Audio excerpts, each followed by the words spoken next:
Olá, amigos, tudo bem? Professor Jonas Mendes, estamos aqui para mais uma aula. Nessa ocasião, vamos comentar um pouquinho, sobre dois sistemas éticos importantes, que é o sistema ético deontológico e o consequencialista. Nós vimos na última aula um pouquinho sobre ética e moral, algumas distinções que geralmente se estabelecem, e nessa ocasião vamos falar um pouquinho sobre o sistema ético deontológico e o sistema ético consequencialista, ok? Então, para começar, eu estou gravando nesse meio de comunicação, a qualidade a imagem, né, não é tão boa, a qualidade de imagem não é boa, mas aqui nós podemos compartilhar aqui com vocês algumas imagens que ficam mais interessantes do que gravar no outro meio, com a imagem melhor, né? Aqui, ó, vamos lá.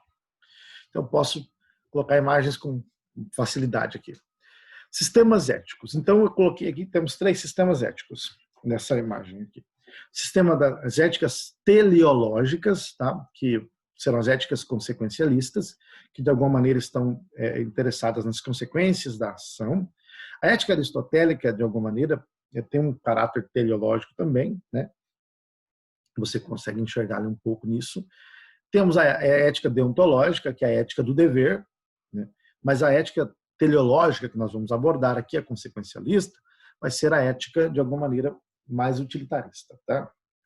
E as éticas dialógicas, como, por exemplo, Jürgen Habermas, você tem aí um exemplo clássico dessa ética dialógica. Tá? Então, éticas teleológicas, éticas deontológicas e éticas dialógicas. Nós vamos ver mais as duas primeiras mesmo. Vamos começar com a ética deontológica. Bom, um dos principais nomes, então, da ética deontológica é um cara conhecido como Immanuel Kant. Tá? Immanuel Kant, ele é importante por quê? Porque Immanuel Kant, de alguma maneira, ele ficou sendo conhecido como um dos maiores nomes da ética deontológica. O que seria a ética deontológica? Simples. Considera-se que a ética kantiana é deontológica porque defende que o valor moral de uma ação reside em si mesmo. Então, a ética deontológica é o tipo de ética que defende que o valor moral de uma ação está em suas intenções, na intenção do agente, tá? E não nas consequências, na motivação do agente. O valor moral de uma ação reside em si mesmo e não na consequência da ação. Diferentemente, a ética consequencialista, né, que vai dizer que a consequência de uma ação é que serve para dar valor moral àquela ação ou não. Então, a gente vai ver isso com mais cautela daqui a pouco. A ética deontológica, a ética kantiana, é a ética centrada no dever. É da ética do dever pelo dever, que diz que temos que agir corretamente porque essa é a coisa certa a se fazer. Certo? Então, a ética kantiana é a ética que leva em consideração as intenções do agente, as motivações do agente. Okay? O agente ele tem que agir corretamente na ética deontológica, porque é isso que é a coisa certa a ser feita. Kant ele usa um exemplo de um comerciante. Kant diz que se um comerciante devolve o troco correto aos seus clientes, simplesmente porque quer continuar tendo clientes, esse comerciante então é imoral. Por quê? Porque ele só devolveu o troco correto porque queria que o cliente continuasse comprando dele. Então ele é imoral. Por quê? Porque a ética deontológica, a ética kantiana, diz que dar o troco correto é o nosso dever. Então, eu tenho que dar o troco correto porque essa é a coisa certa a ser feita. E não porque eu quero que alguém continue comprando. Ainda que eu saiba que essa pessoa nunca mais vai voltar aqui, que nunca mais vai comprar comigo, meu dever é dar o troco correto. Então, eu tenho que dar o troco correto. Certo? Então, essa é a ética kantiana, é a ética do dever pelo dever. Então, eu não vou agir corretamente porque eu espero receber algo em troca. Eu não vou agir corretamente porque eu quero que as pessoas me reconheçam. Não, de forma alguma. A ética deontológica, ela é um fim em si mesmo. Eu não ajo corretamente, não vou agir corretamente porque eu espero algo da minha ação. Não, de forma alguma. Tá? A ação deontológica, a ética deontológica, melhor dizendo, é ética cuja ação é um fim em si mesmo. Então, eu vou agir de acordo com o valor, né, com o dever, com a boa vontade, certo? Isso é muito importante para Kant. Tá? vou agir corretamente porque essa é a coisa certa a se fazer. Então, vamos lá. Vamos para frente. Eu tenho aqui, certo? Kant ele fala sobre o imperativo categórico e o imperativo hipotético. O que é imperativo? Imperativo é uma ordem, né? Eu digo faça, né? É uma ordem. Então, tenho aqui o imperativo categórico e tenho também o imperativo hipotético. A ética kantiana é centrada no imperativo categórico, tá ok? Isso é muito importante que a gente tenha isso em mente. Ela é centrada no imperativo categórico. Então, a ética kantiana ela é centrada no imperativo categórico. Okay? Imperativo categórico. E qual que é a ideia do imperativo categórico? Vamos lá. O imperativo hipotético, né, que é bem distinto do imperativo categórico, o imperativo hipotético diz o seguinte: faz A se queres B. Então, por exemplo, suponhamos que você quer ser um juiz. Então, para ser um juiz, você vai escolher os melhores meios para se atingir esse determinado fim. Você quer B. Então, para atingir B, você faz A. Então, o imperativo hipotético diz: se queres B, faça A. Você vai escolher os meios para atingir esse fim. E se você, porventura, não conseguir atingir esse objetivo, você não é imoral. Porque o imperativo hipotético não está ligado necessariamente com a moral. Se você não conseguir atingir o B, por exemplo, você não é imoral. Você só falhou no seu propósito. Pronto, acabou. O imperativo categórico, não. Ele diz, faça A. Pronto, acabou. É um fim em si mesmo. Vamos ver um exemplo aqui. Olha só, o imperativo hipotético diz, cumpra as tuas promessas se queres ser bem visto. Então, o imperativo hipotético diz, ó, se você quer ser bem visto, cumpra as suas promessas. Eu vou cumprir as promessas por quê? Porque quero ser bem visto. Já o imperativo categórico, ele diz, não, cumpra as tuas promessas. Independentemente se você vai ser bem visto, se as pessoas vão te aplaudir, se você vai ser reconhecido, se isso vai te deixar alegre, não, cumpra as tuas promessas. Essa é a tua obrigação, esse é o teu dever. Essa é a coisa certa a se fazer. O imperativo categórico, então, é a ética do dever. Cumpra as suas promessas, porque essa é a coisa certa a se fazer. Independentemente de qualquer coisa. Independentemente de terem pessoas vendo ou não. O imperativo categórico, ele é incondicionado, não possui condições. Ou seja, não é cumpra as suas promessas se ou para que. Não, ele é um fim em si mesmo. Cumpra as suas promessas. Tá? Enquanto que o hipotético é condicionado. E o categórico não. Então, por exemplo, o hipotético, o que ordena é um meio para algo. Então, por exemplo, ele está ordenando, você quer atingir determinado fim, então faça tal coisa, é um meio para algo. Já o categórico não, é um fim em si mesmo. Ok? Ele depende única e exclusivamente da autonomia da vontade do indivíduo. Eu que vou agir de acordo com a autonomia da minha vontade. Enquanto que o imperativo hipotético, ele vem de uma lei exterior, baseado no princípio da heteronomia. Tá? Então é muito importante que nós tenhamos essas distinções aí. O imperativo categórico, ele tem 3 princípios básicos. Primeiro, que é o princípio da universalização. Então, o imperativo categórico diz o seguinte, haja de tal maneira que a máxima da atuação se torne uma lei universal. Haja de tal maneira que a máxima da atuação se torne uma lei, da sua ação se torne uma lei universal. O que é isso? Eu vou mentir, por exemplo. Eu estou numa situação, né, e aí eu preciso mentir. Aí eu penso, peraí, mentira é moral? Vou passar pelo primeiro princípio do imperativo categórico. Eu quero que a mentira se torne uma lei universal?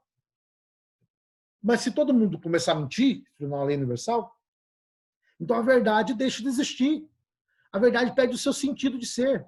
Logo, se a mentira se torna uma lei universal, a verdade é destruída. Então vão mentir para mim também. Então eu não quero isso. Então, peraí, então eu não posso mentir.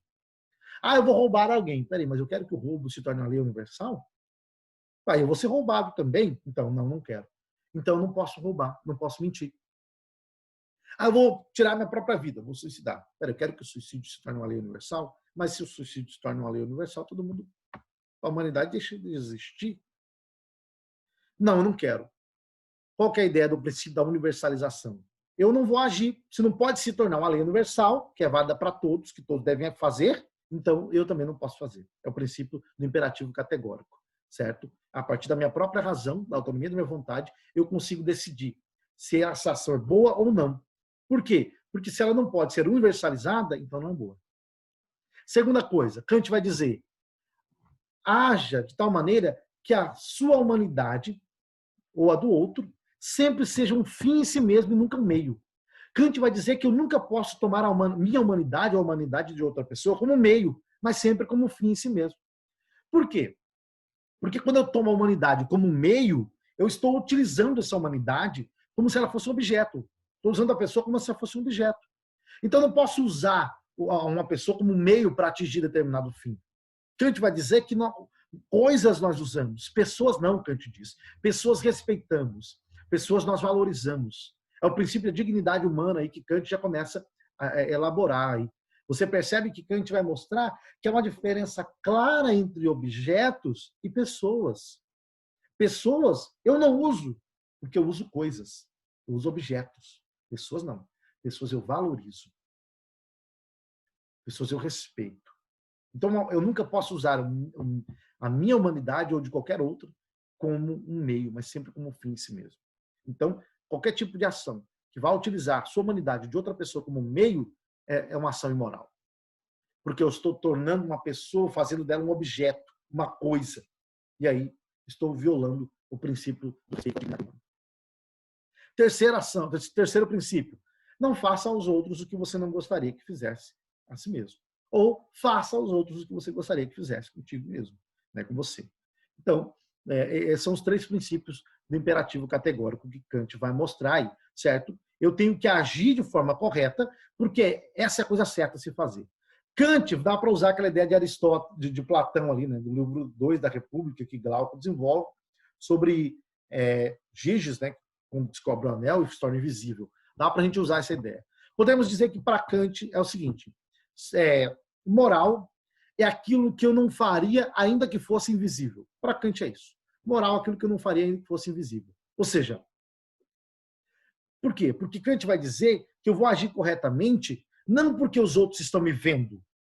Então, se eu sou invisível, eu posso fazer. Não, você vai agir corretamente porque essa é a coisa certa de se fazer. Eu não estou agindo corretamente porque eu quero receber o reconhecimento da sociedade, porque a ação moral para Kant é um fim em si mesmo. Eu não vou agir corretamente, Kant vai dizer, porque eu quero ser feliz. Por exemplo, você tem Aristóteles, que diz que a ação moral tem como consequência a felicidade. Só pode ser moral o indivíduo que é virtuoso, que age de forma virtuosa. E a virtude é virtude moral, certo? Para Aristóteles tem virtude moral e virtude intelectual. Então, para Aristóteles, só é feliz quem é virtuoso. Então, eu ajo corretamente, me torno virtuoso para ser feliz. Agora, Kant vai dizer, não, a moral não tem nada a ver com felicidade. Eu não vou agir moralmente, agir corretamente para ser feliz. Porque moral é uma coisa, felicidade é outra, Kant vai dizer. E, na verdade, Kant fala, as pessoas que agem moralmente, na maioria das vezes, não são felizes. Agir moralmente, na maioria das vezes, não te torna feliz. Na verdade, quem age moralmente, na maioria das vezes, ele vai ser mais triste do que feliz. Porque agir moralmente, muitas vezes, é agir contra os seus próprios desejos. É a vontade indo contra o desejo. O desejo quer.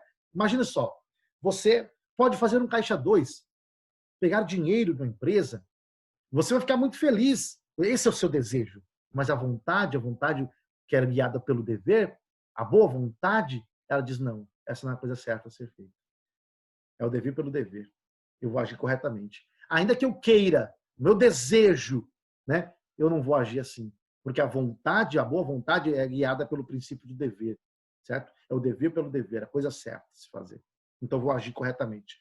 E muitas vezes agir corretamente me deixa triste, Kant diz. Então eu não vou agir moralmente por causa da felicidade, ou porque eu vou ser reconhecido, ou porque eu quero que alguém me aplauda, ou porque eu quero que alguém olhe para mim e reconheça que sou um sujeito moral, que tem um caráter. Não, senhor. Vou agir moralmente porque essa é a coisa certa de se fazer, ainda que ninguém esteja vendo, ainda que fosse invisível. Tenho que agir moralmente. É a ideia do caráter, né? Podemos colocar um princípio de caráter aí, tá?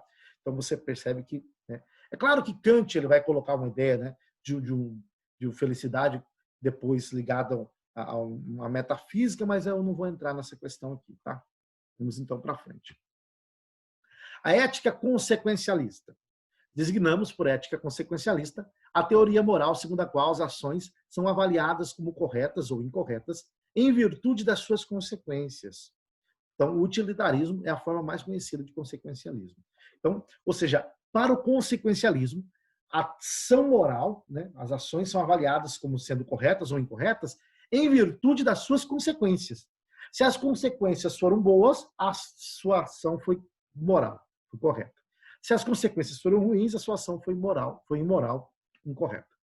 Então, nós temos o utilitarismo como um exemplo, né, clássico da ética consequencialista. O utilitarismo que foi fundado por Jeremy Bentham e depois reformulado por John Stuart Mill, certo?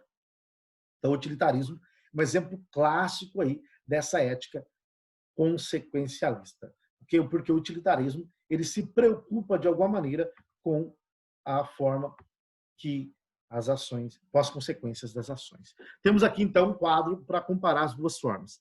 Vamos lá. A ética deontológica é a ética do dever. Tá? O valor moral das ações depende da intenção do agente. Ok? Para Kant, então, certo? O valor moral da ação depende da intenção do agente, certo? Das motivações do agente. A ética teleológica, que é a consequencialista, tá? Que nós estamos estudando no caso aqui, a ética utilitarista, mais especificamente. O valor moral das ações depende das suas consequências. Olha, para a ética deontológica, a ética do dever, o valor moral das ações depende da intenção do agente. Já para a ética consequencialista, mais especificamente o utilitarismo, o valor moral das ações depende das consequências. O exemplo clássico de defensor da ética deontológica, da ética do dever, é Kant, um defensor clássico da ética consequencialista, mais especificamente o utilitarismo, é John Stuart Mill. Vou dar um exemplo. Suponhamos que eu estou andando na rua e tem uma pessoa na minha frente. Ela está andando, né? Eu vejo ela andando na minha frente. Ela deixa cair a carteira. E eu vejo que a carteira está cheia de dinheiro. Eu falo, meu Deus, caiu a carteira. Eu vou lá, pego a carteira, cheia de nota de 100, né? Eu estou andando com máscara, né? Quarentena e tudo mais. Né? Andando com a minha máscara aí, porque é tempos difíceis, não podemos pegar o corona, né? E você está andando lá com a sua máscara. Então, tudo bem. Estou andando com a minha máscara, tranquilinho. Vejo a carteira caindo, cheio de dinheiro. Pego a carteira. Rapaz, está difícil a situação, crise econômica, né? Coloco a carteira no bolso. Guardei para pegar para mim. Mas quando eu olho para o lado, tá uma câmera lá em cima e sorria. Você está sendo filmado. Puxa, meu Deus. Olho para o outro lado, tem um guardinha me olhando, pronto para vir me prender. Fico desesperado, saio correndo, chamo o rapaz que deixou a carteira cair, digo, amigo, você deixou a sua carteira cair, rapaz, está aqui a sua carteira, e dou a carteira para ele. Ele pega a carteira, olha para mim e diz, oh, puxa vida, como você é honesto, olha, você é muito honesto, muito obrigado, nós tínhamos que ter mais pessoas como você no Brasil, e tudo mais.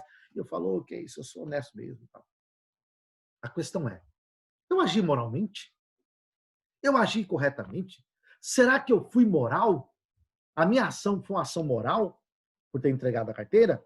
Immanuel Kant vai dizer que não. Tá? Segundo a ética deontológica de Kant, eu fui imoral. Mas eu devolvi a carteira, Kant vai dizer, foi imoral, porque só devolveu a carteira porque estava sendo filmado, porque o guardinha estava te vendo. Então você foi imoral, porque embora tenha feito a coisa certa, fez a coisa certa pelos motivos errados. Então você foi imoral, porque a sua motivação, a sua intenção não era movida pelo dever, pela boa vontade, pela coisa certa, mas foi movida simplesmente pelo medo de ser punido porque estava sendo visto. De maneira que se você fosse invisível, você teria pegado a carteira. Então você foi imoral. Porque o que importa em uma ação moral, Kant vai dizer, são as intenções, são as motivações. A ação moral é um fim em si mesmo. Então, para Kant, eu fui imoral. Por que eu fui imoral? Porque eu só devolvi porque estava sendo filmado. Então, Kant vai dizer, a ação moral ela é movida, inclusive, pelo princípio da coisa certa, pelo dever. Eu tenho que agir corretamente porque essa coisa certa se fazer. Então, no exemplo da carteira, para Kant, eu fui imoral. Embora tenha feito a coisa certa, fui imoral. Já para a ética consequencialista, para a ética utilitarista, para John Stuart Mill, eu agi moralmente. Eu fui moral. Por quê? Porque eu devolvi a carteira. A consequência da minha ação foi positiva. O homem ficou feliz, a família ficou feliz, ele tem que pagar uma conta, a família toda se alegrou. Então, a minha ação teve a consequência positiva. Então, eu sou moral. Porque não importa se eu tenho devolvido a carteira para as motivações erradas, só porque eu estava sendo filmado. A consequência foi boa, e é isso que interessa. Os fins justificam os meios. Então, para ele, eu agi corretamente e pronto, acabou. Tá? Perceba, é o princípio da utilidade. Eu agi corretamente. Para Kant, então vamos lá, ver aqui, ó, critério moral. Tá? É a lei moral, é o imperativo categórico. Tá ok? É o princípio da universalização. Tá? Uma ação é boa quando a intenção que lhe preside, a máxima, pode ser universalizada. É aquilo que eu já falei. Age de tal maneira que a máxima da tua ação se torne uma lei universal. Eu quero que o roubo se torne uma lei universal? Não. Quero que esse princípio se torne a lei universal? Não. Então isso é imoral. Eu não posso universalizar, não posso agir assim. Tá? É um princípio a priori, porque é anterior e independente da experiência, é movido pela razão, tá? Pela vontade autônoma, certo? E depende inteiramente da razão. Já para John Stuart Mill, para a ética utilitarista de John Stuart Mill, o critério moral é o princípio da utilidade. É o maior número de bem, o maior número de felicidade para o maior número de pessoas. Se a minha ação resultar no maior número de felicidade para o maior número de pessoas, então a minha ação é correta, ela é moral. E pronto, acabou. Tá? É a posteriori, porque depende da experiência, né, de vivências práticas. Tá? Uma ação é boa quando promove a felicidade do maior número de pessoas. Então, para o utilitarismo, a minha ação é boa se ela promove o maior número de felicidade para o maior número de pessoas. Devolvi a carteira? Devolveu. Agi moralmente. Pronto, acabou. Para Kant, ainda que tenha devolvido a carteira, sou imoral, porque só devolvi a carteira porque estava sendo filmado. Então, fiz a coisa certa pelos motivos errados. Fui imoral. Kant vai dizer que eu tenho que fazer a coisa certa porque essa é a coisa certa a ser feita. Não vou me importar, por exemplo, só com ser reconhecido. Eu não tenho que devolver a carteira porque alguém está filmando, ou porque eu vou receber uma recompensa, ou porque vou aparecer numa emissora famosa como símbolo ou ícone de honestidade. Se eu estou agindo simplesmente porque quero ser reconhecido, sou imoral. Porque a ação moral para Kant, ela é um fim em si mesmo. Ela não vale, ela não depende de nada mais exteriormente para existir. Eu vou agir de acordo com o princípio do dever, da boa vontade, da autonomia. Eu faço a coisa certa porque essa coisa certa a se fazer, ainda que só existisse eu no mundo, eu ainda agiria corretamente. Essa é a ideia kantiana. Já a ideia do utilitarismo, não. A minha ação, ela em si mesmo, ela não é boa nem ruim. Ela pode ser boa ou ruim dependendo das consequências. Certo? Se a consequência causar o maior número de bem para o maior número de pessoas, então a minha ação é boa. Ok? Essa é a ideia. Vamos lá, vamos pegar um exemplo. O dilema do bondinho, né? O famoso dilema do bondinho. Suponhamos que você ali, sei lá, é piloto, motorista, não sei, de um bonde. Você está guiando um bonde. Ok? E o bonde perde o freio, está desgovernado. O bonde ele vai bater em uma escola, vai matar milhares de crianças. Você tem a possibilidade, então, de alguma maneira, deixa eu voltar aqui e colocar a imagem. Você tem a possibilidade de desviar para a direita, se você quiser. Você pode desviar para a direita, certo? E, se você desviar para a direita, você vai matar 5 trabalhadores que estão na pista. Se você deixar o bonde seguir o seu caminho, ele vai bater na escola e vai matar milhares de crianças. Se você se desviar o bonde para a direita, você mata 5 trabalhadores. Se você deixar o bonde reto, você mata milhares de crianças. O que você vai fazer? Eu creio que a maioria das pessoas vão dizer que vão desviar para a direita. Por quê? Porque se você mata 5 pessoas, você tem 5 famílias chorando. Mas se você mata 200 crianças, tem 200 famílias chorando. Então, em nome de um bem maior, acaba se aceitando um mal menor. Né? Em nome de 200 famílias rindo, acaba se aceitando que 5 famílias chorem. Então, para que mais pessoas vivas, né, acabamos aceitando que um grupo mínimo seja sacrificado. Em nome de um bem coletivo, sacrifica-se um número reduzido de pessoas, certo? A minha ação vai produzir o maior número de felicidade para o maior número de pessoas? Vai. Então, mate a 5. Ok? Por quê? Porque é o maior número de bem, o maior número de felicidade para o maior número de pessoas. Ok? Agora vamos pensar outro cenário. Você pensa que você está em cima da ponte e do seu lado tem uma pessoa um pouco mais robusta, né? Uma pessoa um pouco mais cheinha. E aí ela está do seu lado ali.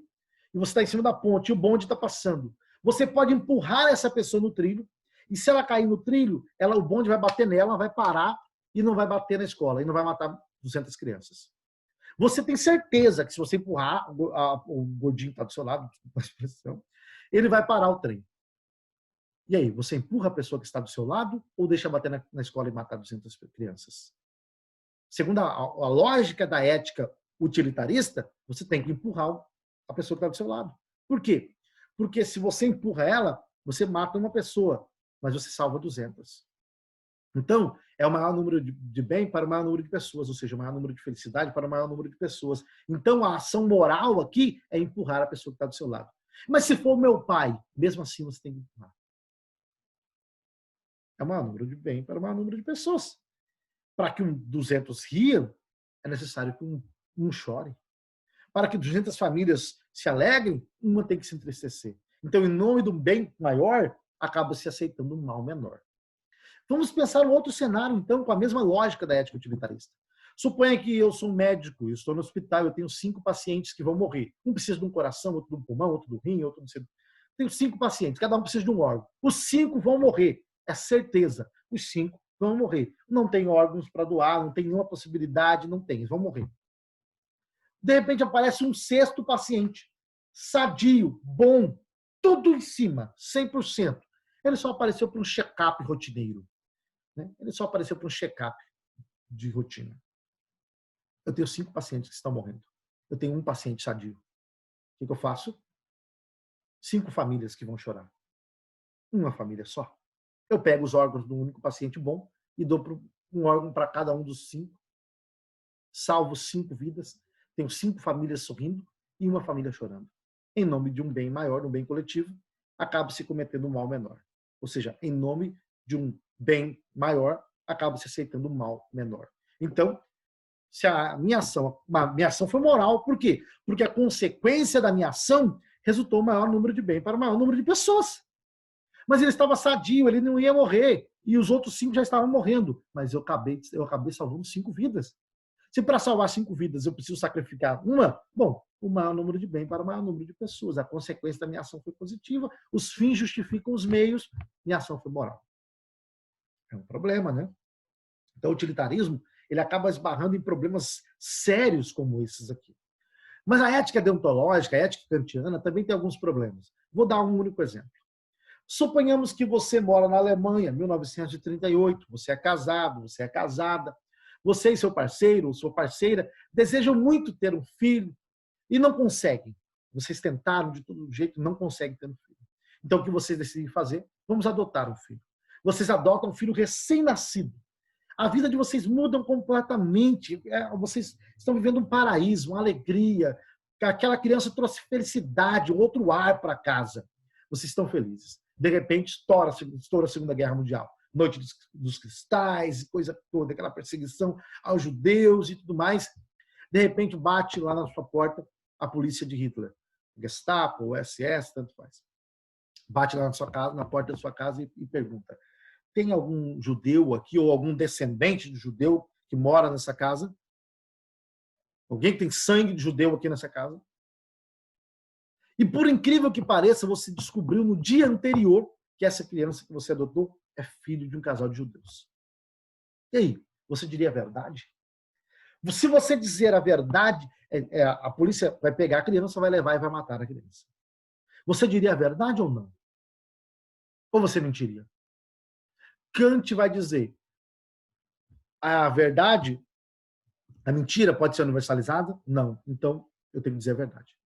Não importa o quanto doa, não importa o quanto custe, não importa o quanto isso vai me fazer sofrer. É o dever pelo dever. É a verdade. Eu não posso mentir. Eu tenho que agir corretamente. Porque é o dever pelo dever. Eu não posso universalizar a mentira. Então eu tenho que agir corretamente. Porque a moral não está ligada à felicidade. Dá para ser feliz aqui. Então haja corretamente. Diga a verdade. Puxa vida, mas vai matar a criança. Pois é. Então a ética deontológica kantiana tem esse problema grave. Que muitas vezes dizer a verdade acaba sendo um mal muito grande. Certo? Não que exista valor na mentira, mas é que algumas pessoas parece que não são dignas da verdade, entende? Não há que há mérito em mentir. Não há que há mérito em contar mentiras. Não, nunca existirá méritos em mentir. Mas me parece que em algumas pessoas, de fato, não são dignas de ouvir a verdade. E Kant parece que não dialoga com essa realidade. Já a ética consequencialista, a ética utilitarista, nesse caso, ela diz, não, minta, não diga a verdade. Por mais que mentir não seja algo positivo, por mais que não haja virtude em mentir, mas nesse caso a mentira está salvando a vida. Então, os fins justificam os meios. Então você percebe que cada sistema ético tem a sua dificuldade, tem o seu problema, né?